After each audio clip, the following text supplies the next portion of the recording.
बच्चों को लाभान्वित करावे। पूर्ण प्रकाश जी उनकर साहब, सर आप यहाँ पधार रहे हैं, थोड़ी माइक की लीड कम है। Welcome sir. पादरूपट्टी की और पऊ की इस तपोभूमि में बाबा रामसा पीर के चरणों में नमन करते हुए आप सब के जो बड़े बुजुर्ग यहाँ पर बैठे हैं, सबसे पहले उनके चरणों में वंदन करना चाहूँगा। पादरू वास्तव में जैसा पिताजी बता रहे थे कि हमारा दूसरा घर है। समदड़ी से जितना लगाव है उतना ही लगाव पादरू और यहाँ के लोगों से है, और यहाँ के तमाम लोगों को लगभग मैं नाम से चेहरे से पहचानता हूँ। तो आज ऐसा लग रहा है कि फिर से अपने घर आया हूँ। व्यक्ति जब सफलता प्राप्त कर लेता है, तो मैंने उस दिन भी कहा था 1 तारीख को, आप में से कई सारे लोग आए होंगे समदड़ी में, कि सबसे ज्यादा आनंद व्यक्ति को खुशी तब मिलती है सफलता के बाद जब वो अपनों के बीच में होता है। और वास्तव में जब आज वहां मिठुड़ा से लेकर और यहाँ पऊ आने तक जिस तरीके से आपका उत्साह, आपका आनंद, आपकी आंखों में, विशेष रूप से जो बच्चे और युवाओं की आंखों में जो चमक दिखी, मैं वास्तविक रूप में कहना चाहूंगा कि बहुत खुशी और बहुत आनंद की अनुभूति हुई। इसलिए नहीं कि मेरा स्वागत हो रहा था, बल्कि इसलिए कि शिक्षा के प्रति, शिक्षा की एक उपलब्धि के प्रति कितना उत्साह था उन लोगों के बीच में। मंच पर विराजमान आप सब के अपने, और आज से 30 वर्ष पूर्व आपने जो एक बीज रोपा था कि राजनीति पे चलकर वो आप लोगों की आवाज उठा पाए, और लगातार 30 वर्षों तक आप लोगों के बीच में सक्रिय रहकर आप लोगों की सेवा में तत्पर रहे। शिक्षा अर्जित कर ही मैं इस समाज को सदियों हजारों की दास्ता से मुक्त करवा सकता हूं। इस शिक्षा का महत्व है कि एक व्यक्ति, केवल एक व्यक्ति, हजारों सालों से और इतने वृहद समाज को, जो भारतवर्ष के कोने कोने में, जम्मू कश्मीर से लेकर कन्याकुमारी तक और सुदूर राजस्थान से लेकर असम के गुवाहाटी तक जो वंचित दलित समुदाय फैला हुआ था, उन सबको एक झटके में मुक्त कर दिया। वो सिर्फ शिक्षा की बदौलत हो पाया। सर कह रहे थे कि शिक्षा के लिए जरूरी है कि व्यक्ति अपना घर छोड़े, और सही बात है। बाबा साहेब अम्बेडकर भी उस दौर में विदेश गए, विदेश से उन्होंने ज्ञान अर्जित किया, और तब वो जान पाए कि किस तरीके से, चाहे प्रतिनिधित्व की बात हो या हमारे लोगों को सरकारी नौकरियों में प्रतिनिधित्व की बात हो, राजनीति में, विधानसभा और लोकसभा में जहां पर हमारे लिए नीतियां बनती है, वहां की बात हो, उन्होंने ये पहचान की कि केवल शिक्षा के माध्यम से ही हमारे समाज में जितनी भी कुरीतियां हैं, चाहे हमारे समाज के भीतर से आई हो या समाज पर बाहर से थोपी गई हो, उनसे मुक्त किया जा सकता है। मैं समझता हूं कि वो इतनी दूरदर्शी होना और इतना विजनरी होना हमारे समाज के लिए एक वरदान था। एक ऐसे व्यक्ति ने शिक्षा की बदौलत जो हमारी पृष्ठभूमि, हमारी परिस्थिति बदली, तो निश्चित रूप से यह सही बात है कि आपको शिक्षा अर्जित करने के लिए अपने घर से दूर जाकर, क्योंकि सारी आपको जो शिक्षा की सुविधाएं हैं आपको 10वीं 12वीं तक यहाँ मिल सकती है, लेकिन आगे की पढ़ाई के लिए, देश दुनिया की जानकारी के लिए, आपके व्यक्तित्व के ऐसे विकास के लिए जहां हजारों लोग आपको सुन सके धैर्य से, आपके भाषा कौशल का विकास हो, आप जब सुदूर ग्रामीण क्षेत्र के एक बुजुर्ग से बात कर रहे हो या अमेरिका या लंदन से पधारे किसी व्यक्ति से बात कर रहे हो, तो आपकी पर्सनालिटी में वो कॉन्फिडेंस झलके। उसके लिए जरूरी है कि हम अपनी जमीन को छोड़कर, अपने गांव को छोड़कर, अपने अपनों को छोड़कर बाहर जाएं, इस देश दुनिया में क्या हो रहा है वो सीखें।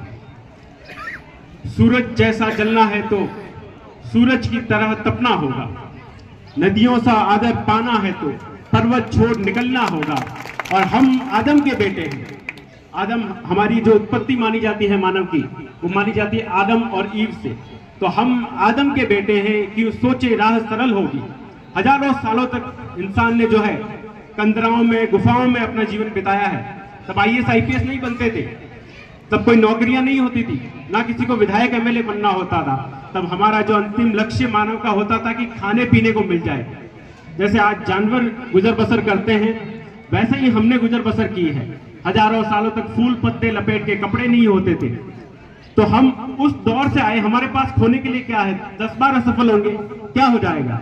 इसलिए असफलता से डरना नहीं है। और हम आदम के बेटे हैं, क्यों सोचे राह सरल होगी, कुछ ज्यादा वक्त लगेगा पर संघर्ष जरूर सफल होगा।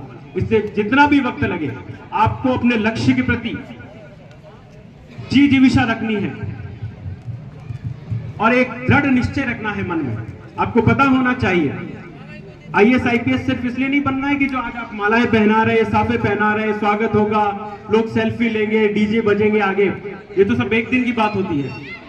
IAS IPS इसलिए बने या जहां पर नीतियां बनती है और जहां से नीतियां क्रियान्वित होती है वहां इसलिए जाने का लक्ष्य रखें कि आप जिस समाज से आते हैं, जिस मजलूम, जिस पिछड़े क्षेत्र से आते हैं, वहां के लोगों के लिए कुछ कर सके, वहां के लोगों के लिए अपनी कलम के माध्यम से उनकी भलाई के लिए कुछ कर सके।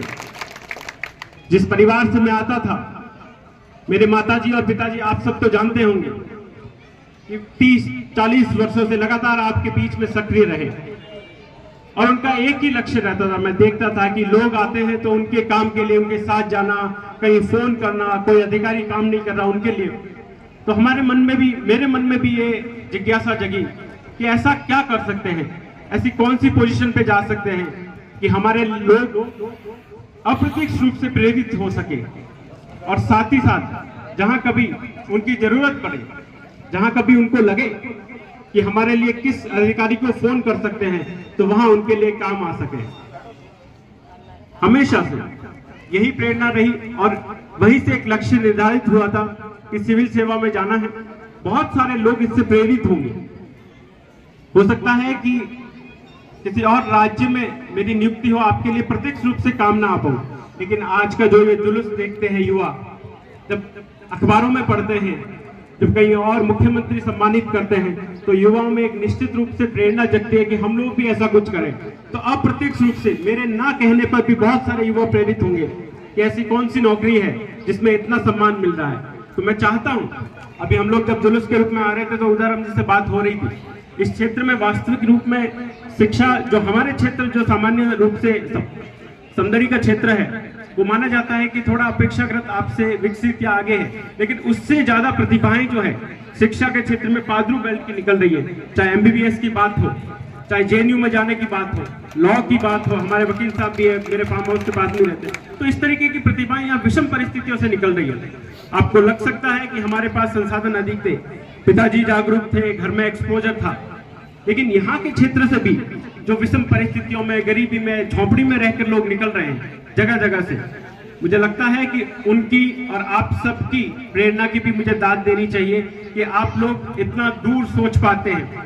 और मैंने भी ये सोचा कि अगर हमें संसाधन मिलते हैं प्रकृति से तो उनका सदुपयोग करना चाहिए।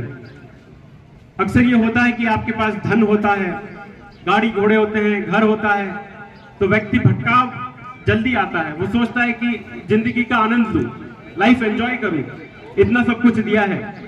लेकिन मुझे लगा कि हम कैसे प्रेरणा बन सकते हैं समाज के लिए।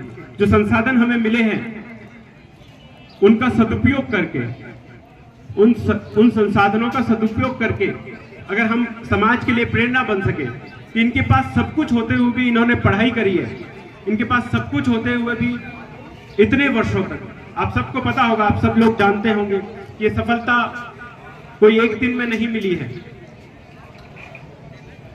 इस सफलता के पीछे कई वर्षों की असफलताएं हैं और व्यक्ति एक दिन में सफल होता भी नहीं है।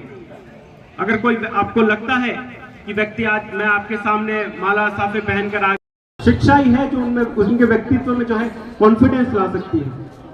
वो बोलने में, सुनने में आगे आएंगे तो निश्चित रूप से समाज के लिए प्रेरणा बनेंगे। अब सब लोग सुबह से यहाँ वेट कर रहे थे, सुबह से इंतजार कर रहे थे और रास्ते में जुलूस के रूप में आते हुए हमें देर लगी, इसलिए मैं भी हाथ जोड़कर आप सबसे क्षमा याचना करता हूँ।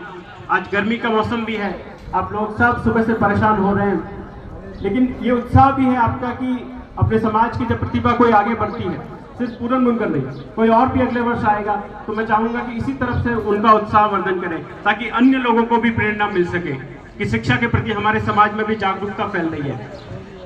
हमारी महिला शक्ति, विशेष रूप से मैं कहना चाहूंगा कि अपनी बच्चियों को, क्योंकि सबसे ज्यादा जो बच्चे पर प्रभाव पड़ता है वो माता का पड़ता है, घर में बहन का पड़ता है। तो आप लोग जितनी भी बच्चियां हैं उनको पढ़ाएंगे तो वो आपके जो घर में हैं वहां तो शिक्षा का प्रसार करेगी, आगे जहां भी ससुराल में जाएगी वहां के वातावरण को भी प्रभावित करेगी, बच्चों में मूल्य जो रोपेंगे। क्योंकि शिक्षा के साथ साथ आज के दौर में हम देखते हैं कि बहुत सारी जो अपराध घटनाएं हैं, नशे की प्रवृत्ति है, वो भी शिक्षा ग्रहण कर रहे विद्यार्थियों में भी आ रही है। तो केवल शिक्षा से कुछ नहीं होगा, हमें अपने बच्चों में जो है मूल्य संस्कारों के बीच भी रोपने होंगे। हमें उन्हें समझाना होगा कि बड़ों को कैसे आदर देना है, छोटों को कैसे स्नेह देना है, नशे से दूर रहना है और हमेशा चरित्र को बनाए रखना है। बाबा साहेब से एक बार किसी व्यक्ति ने पूछा कि बाबा साहेब अपने समाज के लिए इतना संघर्ष कर रहे हो आप लगातार, आपके पीछे इतने राजनीतिक दल जो है वो आपके विरोधी है और विभिन्न समाजों में भी आपके इतने विरोधी हो चुके हैं, आपको कभी डर नहीं लगता? बाबा साहेब ने कहा कि मेरे अंदर डरने लायक ऐसा कुछ इसलिए नहीं है कि राजनीतिक शक्ति जो है उसको खत्म किया जा सकता है। आपको एक दो चुनाव में हरा देंगे, आपका राजनीतिक जीवन जो है कई बार संकट में आ जाता है। शिक्षा भी कई बार ऐसा होगा कि बहुत अधिक शिक्षित भी हो लेकिन आपको कहीं ना कहीं फंसाया जा सकता है। तो बाबा साहेब ने कहा कि मैं नहीं डर रहा हूं, तो सिर्फ एक कारण है उसका। उन्होंने पूछा क्या? मेरा चरित्र। आप अगर अपना चरित्र ईमानदार रखेंगे, अपने चरित्र को बनाए रखेंगे तो समाज की कोई भी ताकत आपको हिला नहीं सकती है, आपको डरने की आवश्यकता नहीं पड़ेगी। इसलिए मैं बहुत छोटा हूं, आपके जितना आपका जीवन का अनुभव है, मैं आपको अगर कोई सीख दूं तो वो छोटा मुंह बड़ी बात जैसी होगी। लेकिन फिर भी क्योंकि आज सुनने आए हैं तो मेरा फर्ज बनता है कि जो मैंने कुछ सीखा है अपने परिवार से, जो संस्कार सीखे, मैं चाहूंगा कि आप लोग वैसे मूल्य, वैसे संस्कार अपने बच्चों में रोपें, तो ज्यादा देर तक वो संघर्ष भी कर पाएंगे, जीवन में बड़े लक्ष्य रख पाएंगे और लगातार इस तरह की सफलताएं, इस क्षेत्र में नहीं किसी भी क्षेत्र में जाएंगे तो इस तरह की सफलताएं अर्जित करते रहेंगे। पुनः आप सब ने, मेघवंशी नवयुवक मंडल ने जो जिस तरीके का मान सम्मान दिया, और मान सम्मान एक तो होता है कि चुपचाप आके बैठ गए, जिस उत्साह के साथ, जिस ऊर्जा जो आप में दिखी इसके प्रति, वो वाकई काबिले तारीफ है। मैं सबका हृदय से आभार व्यक्त करता हूँ। तमाम बड़े बुजुर्ग आप समाज के जो सिरमौर है, जो समय समय पर प्रेरणा देते रहते हैं। आप भले ही पढ़े लिखे ना हो लेकिन समय के साथ कैसे परिवर्तन आता है समाज में, उस परिवर्तन को लाने में आपकी भूमिका सबसे अग्रणी रहती है। तो आप सबको भी, युवाओं के साथ साथ आप बड़े बुजुर्ग आए, उन सबको भी मैं धन्यवाद देता हूँ। मंच पर विराजमान तमाम लोग और मातृशक्ति, विशेष रूप से युवा बच्चे, आप सब लोग यहाँ से अगर कुछ सीख के जाना चाहे तो यही सीख के जाएं कि हमें मूल्य युक्त शिक्षा ग्रहण करनी है, हमारे चरित्र को बनाएं, अच्छे तरीके से हम बोलें, अच्छे कपड़े पहने, अच्छे दिखे, ताकि समाज के बीच में हमारी इज्जत बढ़ेगी। और मोबाइल और नशे से बहुत ज़्यादा दुरुपयोग ना करें। मोबाइल आवश्यक भी है आज के दौर में, लेकिन दो धारी तलवार है, इसका दुरुपयोग ना करें और मोबाइल का सदुपयोग करें। शैक्षणिक तरह के वीडियोस देखें, शिक्षा से रिलेटेड जो है, नई बाबा साहेब के बारे में, या विश्व में क्या हो रहा है कहीं पे, और राजनीतिक में क्या हो रहा है, इस तरीके की चीज़ें देखें यूट्यूब पे या सोशल मीडिया पे। और नशे से विशेष रूप से दूर रहें, आर्थिक और मानसिक आपको नुकसान करेगा, आप सब जानते हैं। लेकिन कई बार उस नशे में हमारे सर्कल की वजह से, हमारी परिवेश की वजह से हम पड़ जाते हैं, तो उससे दूर रहे। मेरा आप सबको यही कहना है। पुनः आप सब ने धैर्य से सुना, लंबा समय हो गया, और जैसे बता रहे थे कि हलवा बना हुआ, तो आप लोग सब इंतजार कर रहे होंगे, तो मैंने आपका लंबा समय लिया, उसके लिए माफी चाहूंगा। पुनः सबको राम राम और जय भीम।